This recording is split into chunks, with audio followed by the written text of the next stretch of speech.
이번 런던 올림픽에서 전 세계인의 이목을 집중시킨 우리 한국 선수 한 명이 있습니다. 메달을 딴 것도 아닌데 모든 사람들이 감탄을 마지 아니하였습니다. 여자 배구의 김연경 선수입니다. 이 선수가 우리나라 배구가 4위를 했습니다. 동메달을 따지 못했어요. 그럼에도 불구하고 득점 왕에 올랐고 최우수 선수라고 하는 MVP를 김연경 선수가 받았습니다. 대단히 이례적입니다. 보통은 우승 국가에서 나오게 마련인데 워낙 출중하다 보니까 김연경 선수가 최우수 선수상을 받게 된 것입니다. 왜 이러한 기량을 가질 수가 있게 되었는지 우리나라 선수로서는 타의 추종을 불허하는데 그 이유가 있습니다. 키가 192cm예요. 굉장히 크죠. 물론 외국 사람들은 거의 다 그렇습니다만은 우리나라 선수층은 상당히 큰데요. 그래서 공격력이 뛰어납니다. 그런데 그가 최우수 선수가 될 수 있었던 것은 공격만 잘해서가 아니라 수비도 잘하고 블로킹도 잘하고 서브도 잘 넣고 배구에서 할 수 있는 모든 기량이 출중하기 때문에 그렇습니다. 그런 사람을 보통 전천후 선수라 올라운드 플레이어라 이렇게 말을 하죠. 어떻게 해서 키가 큰 사람이 이렇게 민첩할 수가 있는가? 보통 키가 크면 움직이는 게 둔하잖아요. 그래서 수비를 잘 못하게 마련인 것인데 이 선수는 그렇지가 않아요.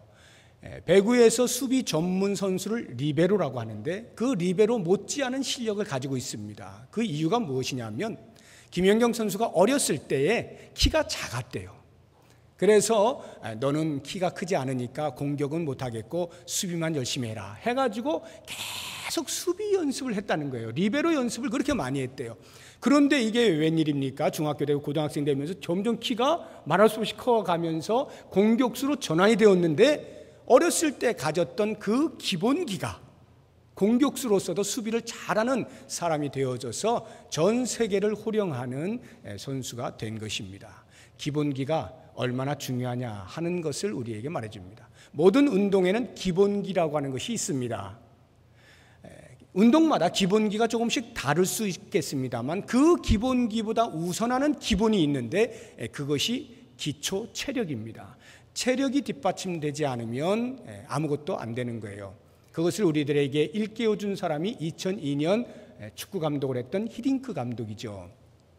히딩크 감독이 체력을 강조하게 되면서 그 이후로부터 오늘날까지 우리 한국 축구를 볼 때 체력이 딸려서 지는 경우는 없는 것 같아요. 상당히 체력이 좋아졌습니다. 이번 런던 올림픽에서 동메달을 딴 올림픽 선수들도 보게 되면 2개의 패를 가졌다라고 말을 하고 있는 박지성 선수가 그 올림픽 대표의 주장이었던 구자철 선수의 뛰는 것을 보고 어떻게 저렇게 뛸 수가 있을까라고 혀를 내둘렀다 그래요.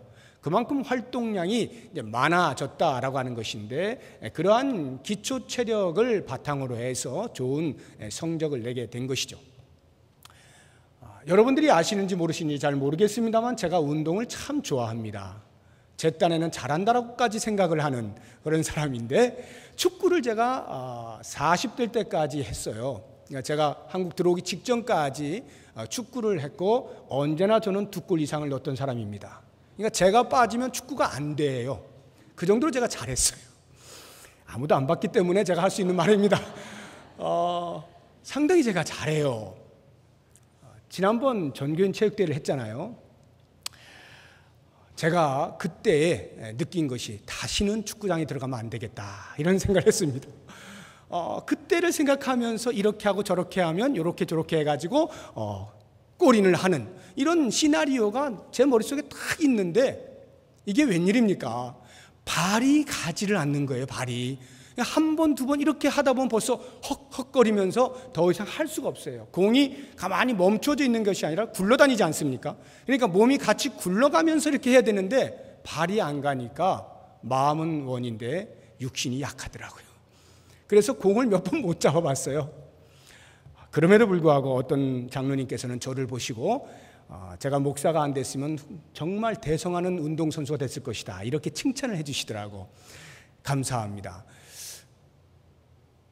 체력이 안 되면 제가 아무리 발재간이 있어도 공을 따라가질 못하는 거예요. 이렇게 하려고 그러면 벌써 스피드가 있는 다른 수비수가 턱 채가니까 안 되는 겁니다. 기초가 얼마나 중요하냐라고 하는 것을 새삼 느끼게 되는 겁니다. 정말 우리가 축구뿐만 아니라 모든 운동에서 우승을 원한다, 승리하기를 원한다라고 하면 기본이 돼 있어야 돼요. 기본이 안 돼 있는데 뭐 조금 이렇게 살짝 뭐 위에서 이렇게 해봐가지고 거기까지 도달하려고 생각한다면 그건 도둑놈 심보예요. 기초를 튼튼히 할 때 거기가 승부처가 되는 것입니다. 자, 그렇게 볼 때 우리가 성도로서 신앙생활을 하면서 사탄과 끊임없이 마주대하고 영적인 전투를 벌이고 있습니다. 그 영적인 전쟁터에서 과연 승리를 하려면 어떻게 해야 되느냐라고 할 때 기본이 튼튼하면 됩니다. 그러면 성도의 신앙생활의 기본이 무엇이냐? 예배입니다. 예배가 기본이에요. 그래서 이 성도의 승부처를 예배에 두게 될 때, 그래서 예배에서 승리를 경험하게 될 때 인생 전체의 영역 가운데에서 승리의 노래를 부를 수가 있게 되는 것입니다. 오늘 저는 솔로몬의 입을 통하여서 이 본문 안에 나와 있는 것에 한정하여서 어떻게 하면 예배에 승리할 수 있느냐라고 하는 부분을 4가지 정도 말씀을 드려볼까 합니다. 그 첫 번째가 먼저 하나님과 코드를 맞추는 것입니다. 본문의 말씀을 보십시오. 1절입니다. 너는 하나님의 집에 들어갈 때에, 이것이 예배를 의미하는 거예요. 그 당시로 하면 제사를 드리는 것이죠. 하나님의 집에 들어갈 때에 내 발을 삼갈지어다. 발을 삼가는 것을 저는 하나님과 코드를 맞추는 것이다 라고 표현을 하는 것입니다. 어떤 코드를 맞추는 것입니까? 제가 호주에서 공부를 할 때에 NTM이라고 하는 선교단체에서 공부를 한 적이 있어요. 한 2년 동안 했는데, 그때에 선교단체는 다른 학교와는 좀 달라서 상당히 규율이 엄합니다. 그래서 옷에 대하여, 복장에 대한 규율이 있는데 영어로 하면 드레스 코드예요. 드레스 코드가 있습니다. 수업 시간에는 어떠한 복장으로 오십시오 라고 하는 복장 코드가 있어요. 일을 할 때에는 어떤 복장을 하십시오 라고 하는 그 드레스 코드가 있어요. 파티를 열 때, 뱅퀴스를 할 때는 어떤 복장으로 오세요 라고 하는 드레스 코드가 있습니다. 이렇게 무엇을 하는 것마다 정해진 코드가 있어요. 그것을 따라하지 않으면 한 번, 두 번 봐주다가 계속 따라하지 않으면 지적을 합니다. 지적을 하는데도 고치지 않으면 퇴학입니다. 당신은 우리 학교와 맞지 않습니다. 이렇게 퇴학이 되는 거예요. 적어도 학교에 다니려고 한다면 학교가 요청하고 있는 복장 규정에 따라서 입어 주어야 하는 것입니다. 그런 것처럼 우리가 성도로서 하나님과 왕과 백성의 관계를 맺고 하나님 나라의 백성으로 살아가려고 할 때에는 적어도 하나님께서 정해놓으신 어떤 코드가 있어요. 그 코드에 우리가 맞출 때에 예배에 승리할 수가 있는 거예요. 자, 그러면 어떤 것이냐? 한 3가지 정도 우리가 생각해 본다면, 가장 먼저 하나님은 거룩하신 분이에요. 그렇기 때문에 우리에게 요청되어지는 코드는 순전한 삶입니다. 정결한 삶이에요. 깨끗한 삶을 요청받게 되는 것입니다. 우리가 우리의 일상의 삶 가운데에서 깨끗하게 살려고 노력하는 그러한 삶을 가지고 주 앞에 나올 때에 하나님의 거룩과 코드가 맞는 거예요. 그래서 그 예배에 승리를 할 수가 있게 되는 것입니다. 만약에 우리가 그러한 노력을 하지 않습니다. 일상의 삶에서 전혀 깨끗하게 살려고 하지 않아요. 하나님의 말씀대로 살려고 하지 않아요. 그리고 그냥 덜렁 예배에 나왔다고 하죠. 그러면 과연 하나님은 어떠한 마음을 가지실까? 이사야 선지자의 입을 통해서 한번 들어보겠습니다. 1장 13절 이사야, 헛된 재물을 다시 가져오지 말라. 분향은 내가 가증히 여기는 바요, 월삭과 안식일과 대회로 모이는 것도 그러하니 성회와 아울러 악을 행하는 것을 내가 견디지 못하겠노라. 하나님은 하나님과 코드가 맞지 아니한 채 그냥 나오는 자들의 그 예배를 받지 않으셔요. 견뎌내질 못해요. 하나님이 역겹다 이런 말이에요.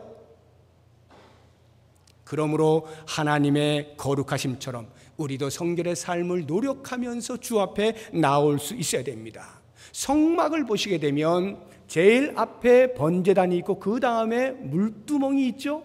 그리고 물두멍을 지나야만 성소로 들어갈 수가 있습니다. 왜 물두멍이 있습니까? 물두멍이란 노수로 만든 맑은 물을 담는 그릇인데, 거기에서 성소로 들어가기 전에 모든 백성들은 손과 발을 깨끗이 씻는 거예요. 손, 발을 씻는 것은 곧 우리의 영혼을 깨끗이 합니다를 상징하고 있는 것입니다. 하나님의 거룩과 맞추어야만 하나님을 만날 수가 있다라고 하는 것입니다. 이렇게 성결의 삶을 사는데도 불구하고 때때로 우리가 연약한 성정을 가진 인간이라 죄를 지을 때가 있어요. 그러면 과연 그 죄를 지을 때는 어떻게 하느냐? 회개를 하는 것입니다. 회개를 하는 거예요. 하나님 앞에 나올 때는 반드시 회개를 해야 돼요. 왜? 하나님은 용서를 기뻐하시는 분이기 때문에 그래요. 그 하나님의 용서를 기뻐하시는 코드와 내가 맞춘다는 것은 곧 내가 회개하는 삶을 산다라고 하는 것입니다. 자신을 돌아보는 것입니다. 내 삶을 돌아보는 거예요. 그래서 잘못되어진 것들을 낱낱이 주 앞에 고백하는 것입니다. 그러면 우리 하나님은 반드시 그 죄들을 덮어버리십니다. 이사야서 1장 18절입니다. 여호와께서 말씀하시되 오라 우리가 서로 변론하자. 너희의 죄가 주홍 같을지라도 눈과 같이 희어질 것이요 진홍같이 붉을지라도 양털같이 희게 되리라. 신약에서도 동일한 말씀을 합니다. 요한일서 1장 9절입니다. 만일 우리가 우리 죄를 자백하면 그는 미쁘시고 의로우사 우리 죄를 사하시며 우리를 모든 불의에서 깨끗하게 하실 것이요. 그러므로 우리가 그 하나님의 용서의 성정을 가신 하나님과 코드를 맞추려면 우리의 삶을 돌아보아 진정으로 회개하는 것입니다. 세 번째로 어떻게 하나님과 코드를 맞추는가? 하나님은 그렇게 모여든 성도들을 축복하시기를 기뻐하시는 분이에요. 복 주시기를 너무나 기뻐하셔요. 하늘문을 여시고 은혜의 단비를 내리시기를 원하시는 분이에요. 그러므로 우리가 그 하나님과 코드를 맞추려면 예배하러 나올 때 하나님 주실 복을 기대하고 나오는 것입니다. 기대하고 나왔으면 예배 가운데에서 주시는 복을 받아 누리는 것입니다. 기대하고 누리는 것이 하나님과 코드를 맞춘 거예요. 그래서 느헤미야가 바벨론으로부터 포로들이 이제 귀환을 한 다음에 성을 다시 쌓고 한 다음에 성일에 이렇게 이야기를 합니다. 너희는 가서 살진 것을 먹고 단 것을 마시되 준비하지 못한 자에게는 나누어 주라. 이날은 우리 주의 성일이니 근심하지 말라. 여호와로 인하여 기뻐하는 것이 너희의 힘이니라 하고, 하나님께서 모여든 백성들에게 복을 내려주시는 그 날이기 때문에 예배할 때마다 우리들은 그 기대감과 누리는 그 주시는 복을 누리는 이 기쁨이 있어야 되는 것이죠. 이것이 하나님과 코드를 맞추는 것입니다. 이렇게 하나님과 코드를 맞추게 될 때 우리는 예배 가운데서 생생한 생명력을 경험할 수가 있게 되는 것입니다. 두 번째로 우리가 어떻게 예배에서 승리할 수 있는가? 하나님의 말씀을 청종하는 것입니다. 다시 본문의 말씀 1절을 보시기 바랍니다. 1절 뒷부분에 가까이 하여 말씀을 듣는 것이 우매한 자들이 제물 드리는 것보다 나으니 그들은 악을 행하면서도 깨닫지 못함이니라. 가까이 하여 말씀을 들어라. 주의 전에 나오게 되면 가까이 하여 말씀을 들어라. 여러분, 지금 우리들은 이 말씀을 들을 때 별로 충격적이지 않아요. 왜냐하면 우리는 예배 드리러 나올 때 말씀을 듣고 있잖아요. 가톨릭에서 나와 개신교가 말씀 중심 아닙니까? 그래서 모든 예배 전체 시간의 상당 부분이 말씀 전하는데 할애가 되고 있지 않습니까? 어떻게 보면 예배 시간을 말씀 듣는 시간이라고 착각을 할 만큼 말씀 듣는 것에 익숙해져 있습니다.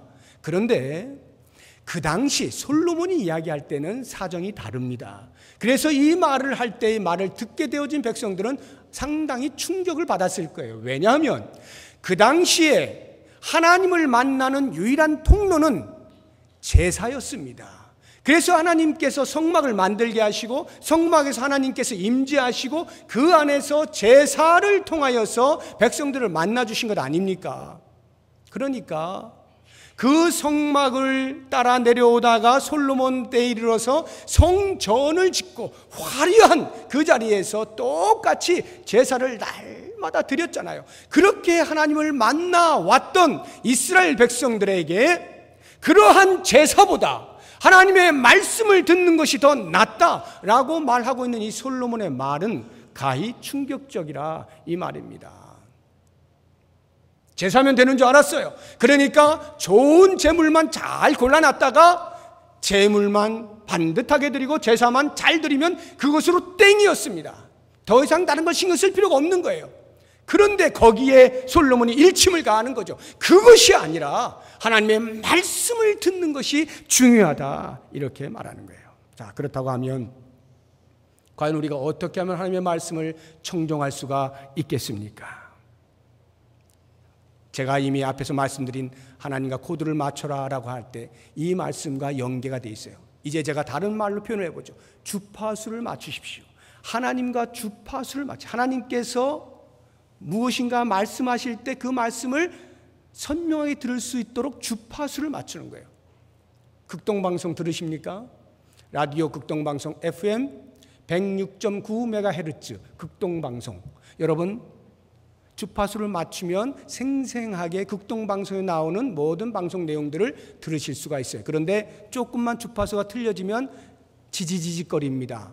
잡음이 들리고요, 잘 안 들리고요. 때로 잘못하면 다른 방송이 들리기도 합니다. 주파수를 맞출 때 그 주파수에서 흘러나오는 말을 정확하게 듣게 되는 거예요. 하나님께서 말씀하실 때 그 주파수를 맞춰야만 선명하게 들을 수가 있어요. 주파수를 맞춘다는 게 무슨 말입니까? 이미 제가 앞서 말씀드린 대로 하나님의 거룩을 닮아 성결한 삶을 살아가는 노력, 그것을 가지고 나오고, 그렇게 했음에도 불구하고 내가 실수했을 때 하나님 앞에 전심으로 회개하는 이와 같은 삶으로 나올 때 거기에 하나님과 주파수가 정확하게 맞아 떨어지게 되어 있는 것입니다. 그러니까 선하게 살고자 하는, 하나님의 말씀에 살고자 하는 노력도 없고, 죄를 지었어도 죄 지은 줄도 모르는 채 여기 우매자와 같이 악을 행하여도 악을 행하는 것조차도 모르는 채 그렇게 회개하는 삶 없이 그냥 나와 예배를 드리는 경우에 과연 그 사람이 하나님의 말씀이 들릴까요? 얼마나 크게 말하면 들릴까요? 얼마나 요약을 해서 하면 들릴까요? 아니면 길게 하면 들릴까요? 어떻게 하면 들릴까요? 안 들립니다. 하나님과 주파수를 맞추지 아니하면 절대 들리지 않아요. 그것이 바로 우리가 성결의 삶을 살아야 하는 이유가 되는 것입니다. 이 부분에서 실패한 사람이 대표적으로 가인이라 할 수가 있겠습니다. 가인이 자기 동생 아벨과 더불어서 제사를 드리지 않습니까? 아벨은 양의 첫 새끼로 그 피를 들여서 제물 삼아서 올리고, 가인은 농사꾼인 거로 곡식으로 제물을 삼아 제사를 드립니다. 그런데 하나님께서 가인의 제물을 받지 않으시죠. 자, 여기서부터 이제 이 가인이 어떻게 실패의 길을 걷게 되는지를 우리가 같이 한번 보겠습니다. 창세기 4장을 찾아보시기 바랍니다. 창세기 4장입니다.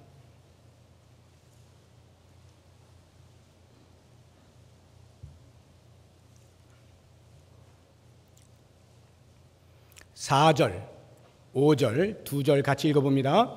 아벨은 자기도 양의 첫 새끼와 그 기름으로 드렸더니 여호와께서 아벨과 그의 제물은 받으셨으나 가인과 그의 제물은 받지 아니하신지라.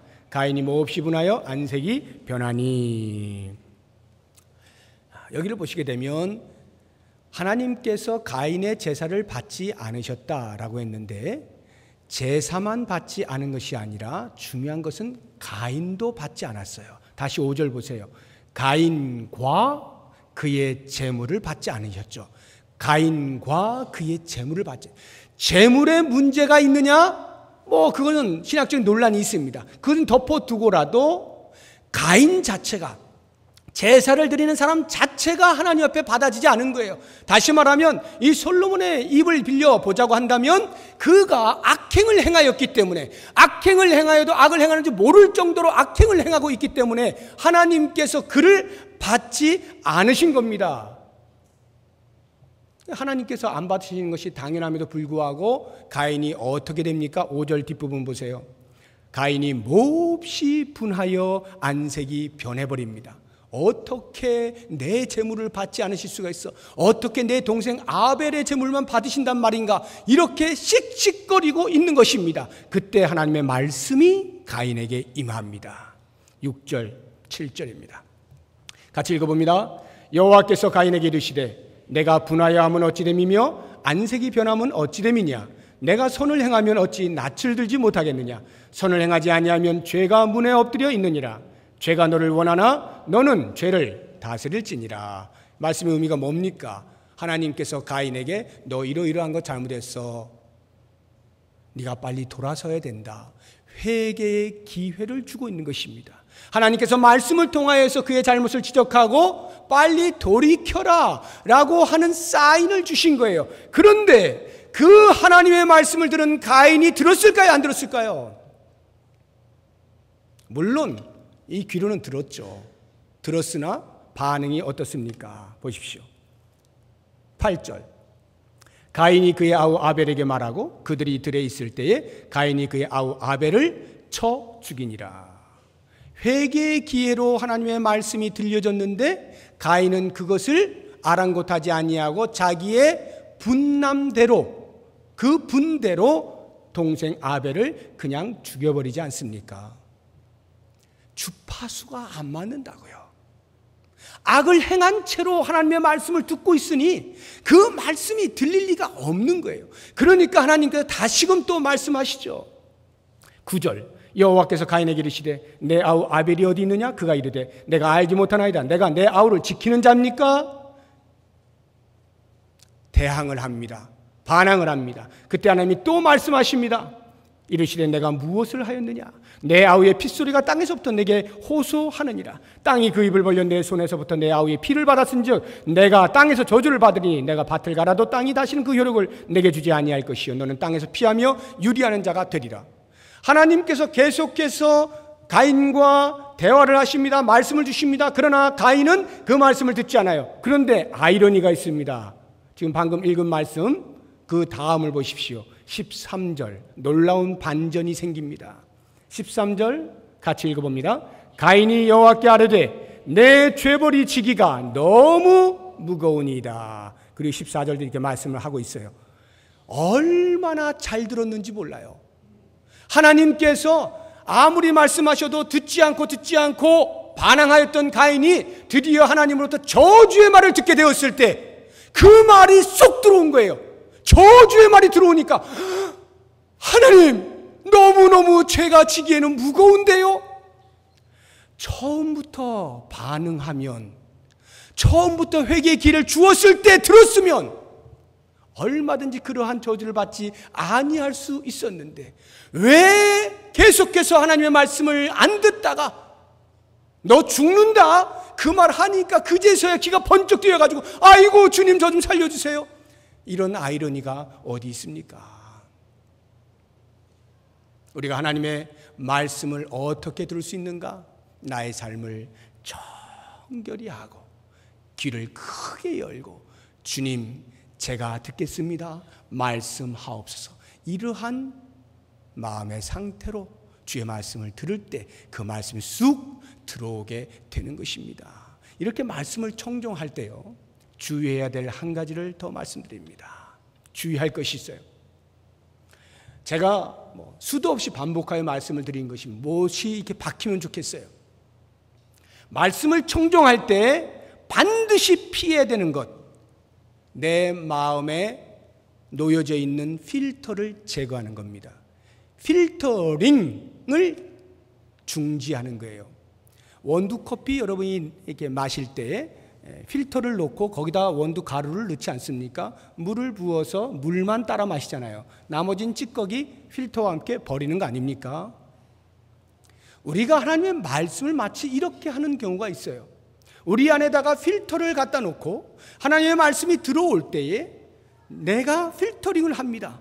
걸러요. 그래서 내가 들을 것만 듣고 나머지는 다 에이 이건 쓰레기야 버리는 겁니다. 어떤 필터입니까? 내 지식의 필터를 갖다 놔요. 내 경험의 필터를 갖다 놓습니다. 나의 상식의 필터를 갖다 놔요. 심지어는 나의 욕심의 필터를 갖다 놓습니다. 그리고는 거기에 맞지 않는 것 전부 다 필터 안에다 가둬두고 통째로 갖다 버리는 거예요.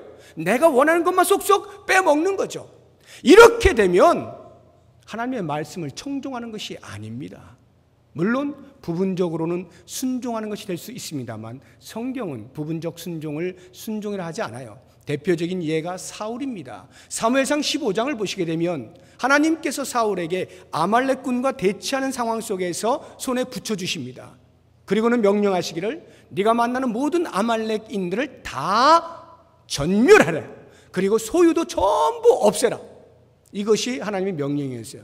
그런데 하나님의 능력을 따라서 전쟁을 수행하던 사울이 너무나 손쉽게 승리를 하게 되자 그 왕 아각을 살려두고 보아서 아주 토실토실한 소와 양과 같은 그런 소유들을 다 취합니다.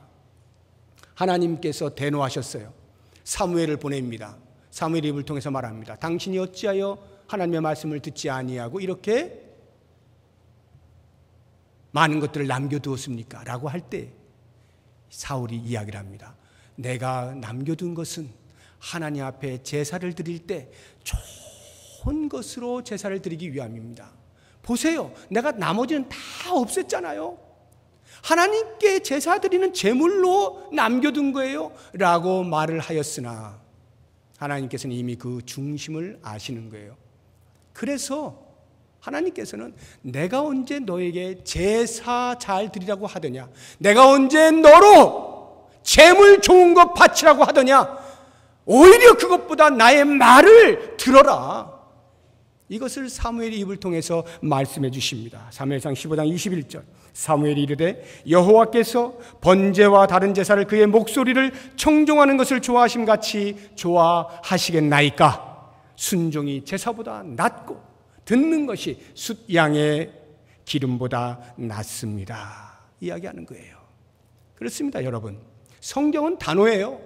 하나님의 말씀을 부분적으로 순종하였다라고 해서 그것이 온전한 순종이 아닙니다.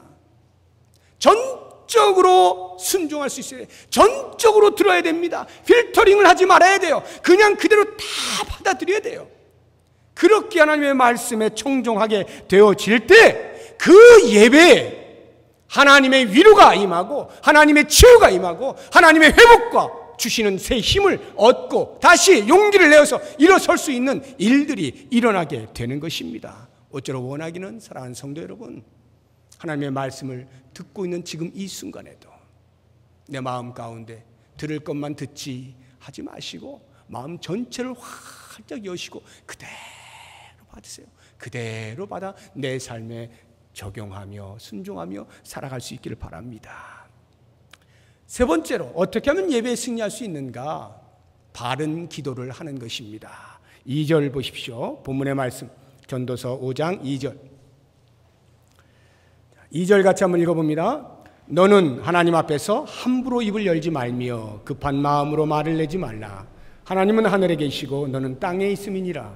그런즉 마땅히 말을 적게 할 것이라. 여기 말에 대해서 나오는데 하나님 앞에서의 말이라고 하는 것은 우리의 일상적인 언어 생활을 말하는 것은 아닙니다. 여기 2절에 나오고 있는 말이란 예배에 나와 드리는 말, 곧 기도를 말하는 것입니다. 그런데 그 기도를 바르게 드릴 때 예배에 승리할 수 있다는 것이에요. 바른 기도가 과연 무엇이냐? 세 가지로 나오죠. 첫 번째, 하나님 앞에서 함부로 입을 열지 말라는 거예요. 함부로 입을 연다는 말은 중언부언한다는 것입니다. 쓸데없는 말, 뜻도 없는데 의미도 없는데 그냥 되는 대로 하는 것, 이것을 함부로 하는 기도라 이렇게 하는 거예요. 두 번째로 급한 마음으로 말을 내지 말라 하죠. 급한 마음으로 기도한다는 게 뭡니까? 경솔하다는 거예요. 그 기도의 내용에 대해서 생각하는 것 없이 나오는 대로 하는 거예요. 무엇이 나오는 대로 나오겠습니까? 내 마음에 원하는 것이 자연스럽게 나오겠죠. 다시 말하면 이 급한 마음으로 말을 한다는 것은 자기 중심적 기도를 말하는 거예요. 내가 무엇을 얻으면, 내가 무엇을 필요로 하니까 그것을 계속해서 하나님께 아뢰는 그러한 기도를 급한 마음의 기도라 이렇게 말하는 거예요. 세 번째, 2절 끝부분에 보니까 말을 적게 하라 그러죠. 말을 적게 하라는 것은 그래서 기도를 그러면 짧게 하라는 말인가, 기도를 좀 덜 하라는 말인가, 무슨 뜻일까요? 기도를 신중하게 하라는 말이에요. 신중하게. 준비된 마음으로 기도하십시오라는 뜻이에요. 그래서 제가 오늘 여러분들에게 언제 어느 때 여러분들이 대표 기도를 하게 될지 모릅니다. 혹시 그런 기회가 생기게 되면 대표 기도를 어떻게 해야 되는가 하는 부분에 대해서 제가 원론적인 것 몇 가지를 말씀을 드리겠습니다. 매년 1월 첫 날이 되면은 우리 교회 장로님들, 시무권사님, 시무 집사님들, 직원들, 교직원들 모아놓고 시무식을 합니다. 그때 제가 꼭 당부의 말씀을 드리는데 기도와 관련하여 당부를 하는 것이 이것입니다. 우리가 예배를 드리러 나올 때 이 예배에서 하나님 앞에 올려드리는 기도는 대표하여 기도하는 것이죠. 그래서 1부 예배 때는 시무 집사님들이 돌아가면서 지금 기도하고 있고 2부 우리 이 예배에서는 장로님들이 돌아가면서 지금 기도를 하고 계십니다. 대표 기도를 할 때 과연 어떻게 해야 되겠는가? 어떻게 하는 것이 바른 기도인가? 제가 그 당부할 때마다 꼭 부탁하는 것이 써서 하세요 이렇게 합니다. 기도문을 쓰세요라고 제가 당부를 해요. 어떤 목사님들은 이제 기도를 이렇게 써가지고 장로님들이 기도할 때 막 나무라시는 목사님도 계셔요. 장로가 돼가지고 기도를 써가지고 하다니 그것도 못 해가지고 막 이렇게 혼내시는 목사님도 옛날 목사님들 있었어요. 근데 저는 거꾸로 생각합니다. 이 예배 시간에 대표하여 기도하시는 분들은 써서 기도해야 돼요. 왜냐? 제가 몇 가지 이유를 말씀드릴게요. 그 첫 번째가 기도를 할 때 기도의 내용에 대해서 내가 먼저 묵상을 해야 돼요. 그 쓰지 않고 나오게 되면 아무리 마음속으로 뭐 이렇게 기도해야지 저렇게 기도해 준비를 한다 할지라도 묵상이 덜 됩니다. 근데 쓰시게 되면요, 글 쓰는 게 얼마나 힘들어요. 그러니까 이렇게 들리고 저렇게 들리고 계속 고치고 하는 그 과정 속에서 내 머릿속에서 묵상이 깊이 되는 거예요. 기도의 내용이 머릿속에 쏙 들어오고 내가 먼저 그 기도의 은혜가 되어줘야 되는 거예요. 그런 의미에서 반드시 써야 되는 거예요. 저는 정말 글 못 써요. 해보세요. 한 번 하고 두 번 하고 10번 하고 100번 하다 보면 늘어납니다. 그렇게 쓰는 중에 내가 먼저 그 기도에 완전히 심취가 될 수 있다라고 하는 거예요. 두 번째, 저는 우리 교회 대표 기도를 하실 때 3분에서 5분을 제가 드립니다. 3분에서 5분 정도 사이에서 기도해 주세요라고 부탁을 드리는데, 그렇게 제한된 시간에 기도를 한다라고 할 때에 쓰지 않고 그냥 해보세요. 한번 시계 재보세요. 보통 10분 합니다. 10분. 왜냐? 뭐 동서남북으로 다니니까요. 그게 틀렸다는 게 아니에요. 틀렸다는 게 아니에요. 얼마든지 개인이 기도할 땐 그렇게 할 수 있어요. 그러나 대표하여 기도할 때에는 핵심을 해야 됩니다. 그래서 제가 시간을 정해드리는 것이고, 그렇게 정해진 시간에 기도를 해야 하다 보니까 쓸 때에 요약하고 또 요약하고 고치고 이렇게 해서 계속 엑기스가 나오는 것이죠. 엑기스가 나와요. 그래서 써서 기도를 해야 되는 거예요. 세 번째로, 내 기도가 아니에요. 예배 시간에 드리는 기도는 나의 기도가 아닙니다. 개인의 기도가 아니라 우리의 기도예요. 우리 모두의 기도를 한 사람이 대표하여 기도하는 거예요. 그러니까 이 기도를 준비하는 사람은요, 내 개인적 감정을 거기다 집어넣거나 내 어떤 푸념 섞인 것들을 하나님께 올린다, 이게 아닙니다.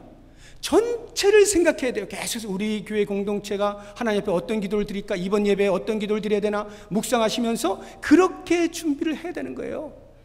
그러자고 하니까 써야 되는 것입니다. 그렇지 않으면요, 그야말로 창세기에서 요한계시록 왔다 갔다 하는 겁니다. 한번 써보세요. 대표하여 기도한다.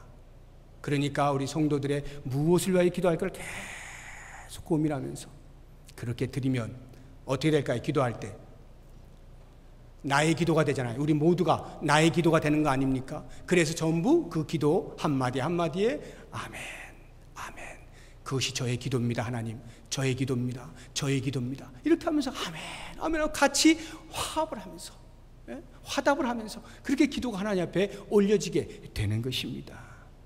또 한 가지 써야 하는 이유는 또 하나의 설교가 되지 않기 위해서입니다. 우리는 가끔 기도가 또 한편의 설교가 되곤 해요. 특히 이것은 목사들이 저지르는 실수가 많습니다. 기도 시간이 설교야. 막 설교를 해버려요. 기도는 하나님께 올려드리는 거잖아요. 하나님께 올려드리는 거잖아요. 그것을 잊지 않고 정확하게 기도하기 위해서, 바르게 기도하기 위해서는 쓰는 것보다 더 좋은 게 없습니다. 제가 한 편의 설교를 준비하기 위해서 일주일 동안 고민하고 기도하고 준비하는 그 시간에 기도하시는 분들은 그것에 10분의 1, 20분의 1이라도 시간을 할애해서 그렇게 써서 준비를 하신다면 그 기도가 얼마나 예배 가운데서 은혜롭게 하나님 앞에 올려지겠어요. 그 기도에 동참한 우리 모든 성도들이 그 예배 가운데서 얼마나 뜨거운 감격을 맛보겠어요. 하나님과 교통하는 은혜를 체험하지 않겠습니까? 그런 의미에서 저는 대표하시는 분들 그렇게 기도하시고 우리 모든 성도님들께 제가 부탁을 좀 드립니다. 여러분, 기도할 때, 제가 설교할 때 아멘 하는 건 자유롭게 하세요. 안 해도 되고 뭐 마음대로 속으로 해도 되는데, 대표하여 기도할 때는 좀 아멘 좀 하세요. 한 문장 한 문장 끝날 때 그렇습니다 주님, 저도 똑같은 마음입니다, 제가 바로 그 기도를 하려고 그랬어요, 아멘 아멘 좀 하세요. 그렇게 해서 전체가 하나님 앞에 기도가 올려져야 되지. 다른 사람 다 잠자고 혼자 기도합니까? 대표 기도는 우리의 기도예요. 아시겠어요?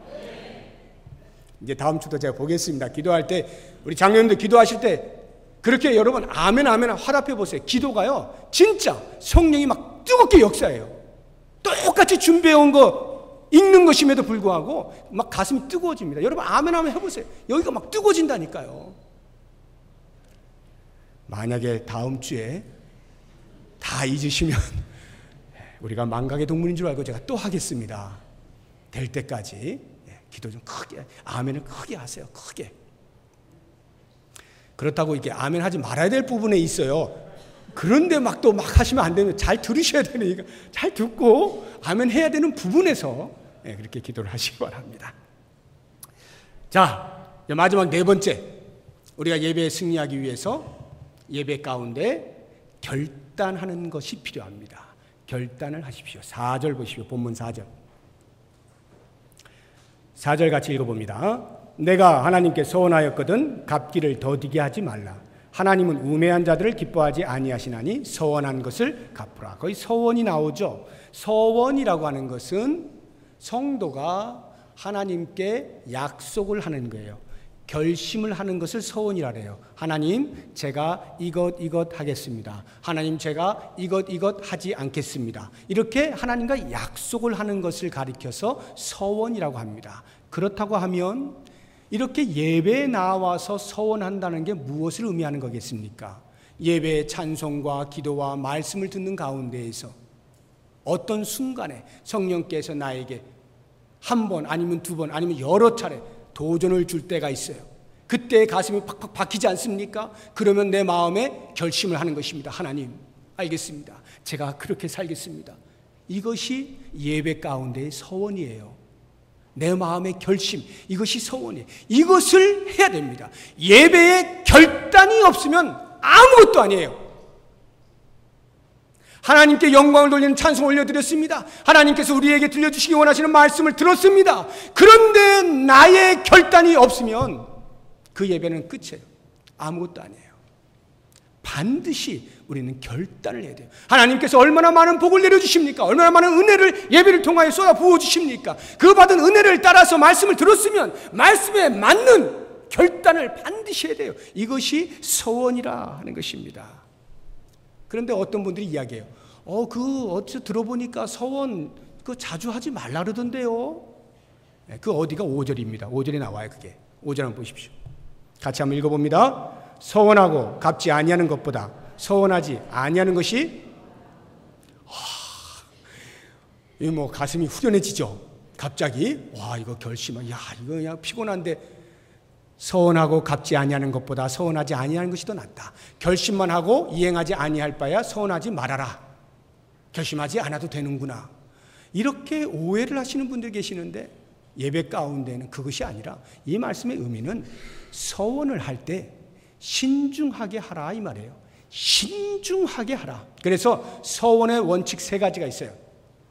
서원은 첫째, 자원이다 하는 것을 잊지 마십시오. 서원은 자원이에요.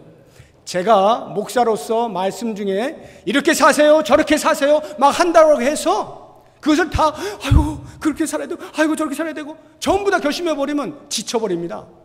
여러분, 서원은 자원이에요. 그렇게 들려지는 말씀 가운데 특별히 나에게 다가오는 말씀들이 있어요. 그게 사람마다 다 다릅니다. 자기의 사정과 형편에 따라서 들려오는 말씀이 달라요. 그때에 그 말씀을 딱 붙잡고 결심을 하는 거예요. 결심을 하는 거예요.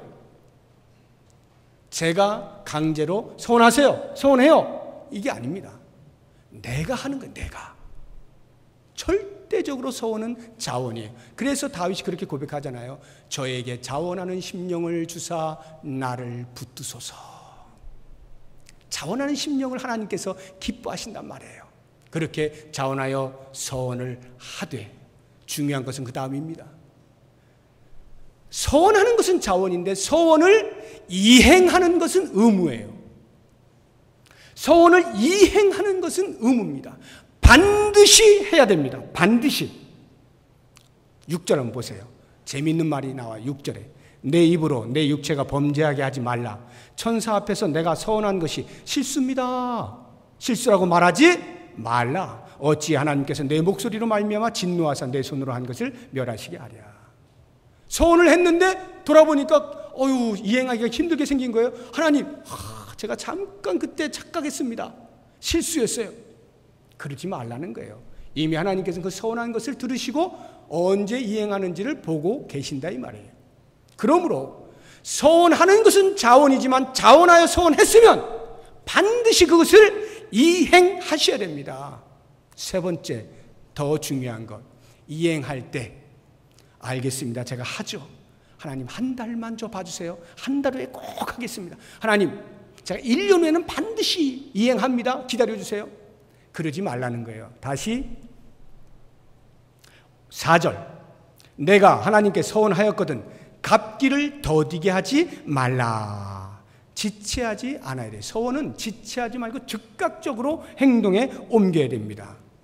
말씀을 듣는 가운데서 오 하나님, 이제부터 제가 주일 성수 꼭 하겠습니다. 오 하나님, 제가 지금부터 말씀을 꼭 읽겠습니다. 매일같이 기도의 시간을 몇 번씩 갖겠습니다. 제가 11조 생활 하겠습니다. 제가 술, 담배 했었는데요, 오늘 말씀을 들어보니까 그게 얼마나 나쁜 건지 알았습니다. 주님이여, 제가 술, 담배 끊겠습니다. 결심을 했어요. 이런저런 모양의 결심을 했어요. 했는데 하나님 1년 후입니다.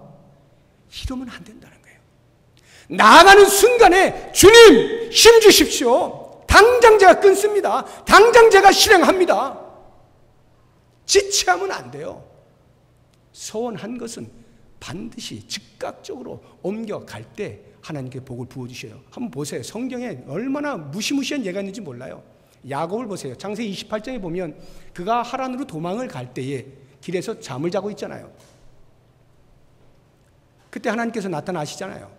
그래가지고 이 야곱이 나 혼자 도망가는 줄 알았더니 하나님이 나와 함께 계시는구나. 하나님 저로 하여금 편안하게 그 하란까지 잘 갔다 돌아오게 해주시면 제가 여기에다가 제단을 쌓고 여기에서 제사를 하나님께 올려드리고 저의 모든 소유의 10의 1을 주 앞에 드리겠습니다. 서원합니다.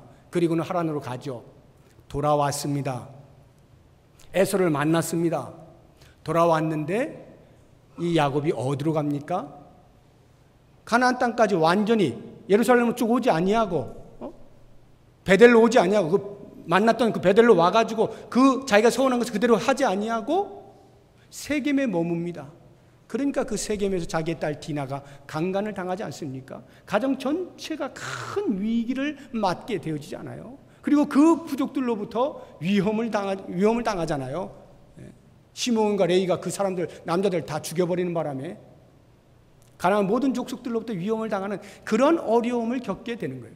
하나님께 서원을 해놓고 갚지 아니할 때 그런 일이 벌어져요. 그러니까 하나님께서 다시 나타나시잖아요. 야, 베델로 올라가. 무슨 말입니까? 서원을 갚아라. 하나님께 약속한 것을 이행해라. 그래서 결국 그가 모든 우상 다 버리고 베델로 올라가서 그 서원을 이행했을 때에 놀라운 복들이 임하잖아요. 한나를 보세요. 한나는 서원을 즉각적으로 이행한 이 여인입니다. 자기에게 사무엘을 주신 하나님 앞에 다시금 드리겠다라고 서원했던 그것을 그대로 지켜 하나님의 전에 갖다 드리잖아요. 그랬을 때 그 사무엘이 한 시대를 풍미하는 역사의 훌륭한 하나님의 종, 선지자가 되지 않습니까? 서원한 것은 지체하지 않고 하나님 앞에 즉각적으로 이행을 할 수 있어야 되는 것입니다. 자, 이렇게 오늘 제가 4가지의 말씀을 드렸는데 어떻게 우리가 예배 승리할 수 있는가? 첫 번째, 하나님과 코드를 맞춰라. 말씀을 청종하라. 바른 기도를 하라. 그리고 예배 때마다 결심을 하고 이행을 해라. 이 4가지 여러분 기억하시고 예배 승리를 경험하시게 될 때에 그 기본기가 우리의 신앙생활 전 영역에서 영향을 미치면서 사단과의 영적인 전쟁에서 궁극적인 승리를 이루어낼 것이에요. 이 소망을 가지시고 이 확신을 가지시고 오늘 내가 드리는 이 예배 가운데 주님, 제가 예배를 승리하겠습니다. 이 예배가 나의 승부처인 것을 알고 여기에서 내가 먼저 하나님의 은혜를 받을 뿐만 아니라 하나님 앞에서 내가 어떻게 살아야 될 것을 결심하며 승리하는 삶을 살겠습니다. 예배를 정복하시는 여러분 모두가 되시기를 주의 이름으로 축복합니다. 기도하겠습니다. 하나님, 이렇게 살겠습니다. 예배를 먼저 정복하겠습니다. 예배 가운데 은혜 없다는 소리를 하지 않겠습니다. 내가 준비하겠습니다. 내가 하나님 앞에 겸손히 엎드리겠습니다. 하나님이 복을 주시기를 기뻐하시는 그 하나님을 알고 받아 누리겠습니다. 나아가서 그 말씀이 힘입어서 승리하겠습니다. 그래서 내 주님께서 나를 부르시는 그날까지 살아가는 모든 영적인 전쟁터에서 늘 승리의 노래를 부르겠습니다. 하나님께 영광 돌리겠습니다. 우리를 사용하여 주옵소서. 예수님의 이름으로 기도드립니다. 아멘.